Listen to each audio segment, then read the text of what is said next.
আবহাওয়ার খবরে নজর রাখা যাক। গতকালই সন্ধ্যে ঝেঁপে বৃষ্টি, শহরের বিভিন্ন জায়গায় বৃষ্টি হয়েছে, উত্তরে বৃষ্টি হয়েছে, পশ্চিমের জেলাতেও বৃষ্টি হয়েছে। আপাতত বৃষ্টির সম্ভাবনা নেই, কিন্তু রবিবার থেকে আবার কলকাতায় বৃষ্টির সম্ভাবনা থাকছে, যা থাকবে মঙ্গলবার পর্যন্ত।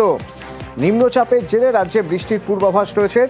15ই মার্চ থেকে অর্থাৎ রবিবার থেকে রাজ্যে বৃষ্টি বাড়বে। কলকাতায় হালকা থেকে মাঝারি, পশ্চিমের জেলাতেও বৃষ্টি বাড়বে এবং উত্তরবঙ্গের জেলাতেও বৃষ্টির সম্ভাবনা।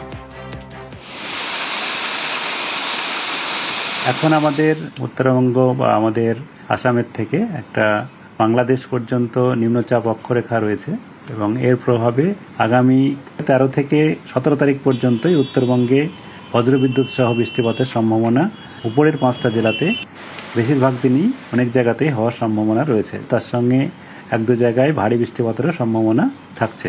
17 তারিখে আবার একটু কমবে, 18-19 তারিখে আবার আরও কমে যাবে।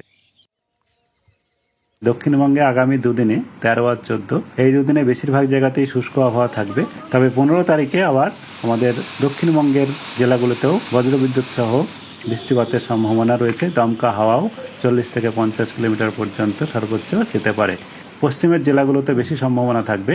পূর্ব পশ্চিম বর্ধমান, পুরুলিয়া, বাঁকুড়া, বীরভূম, মুর্শিদাবাদ, নদিয়া এই জেলাগুলোতে বেশি সম্ভাবনা। বাকি জেলাতেও বিক্ষিপ্তভাবে 1-2 জায়গা করে বৃষ্টিপাত হওয়ার সম্ভাবনা রয়েছে বজ্রবিদ্যুৎ সহ। 17 তারিখে থাকবে কিন্তু একটু কমবে, 18-19 আবার কমে যেতে পারে। কলকাতা তার পার্শ্ববর্তী অঞ্চলে আগামী দুদিনে মূলত শুষ্ক আবহাওয়ায় থাকবে। কলকাতাতেও 15, 16, 17 ওই সময়ে বজ্রবিদ্যুৎ সহ বৃষ্টিপাতের সম্ভাবনা থাকছে।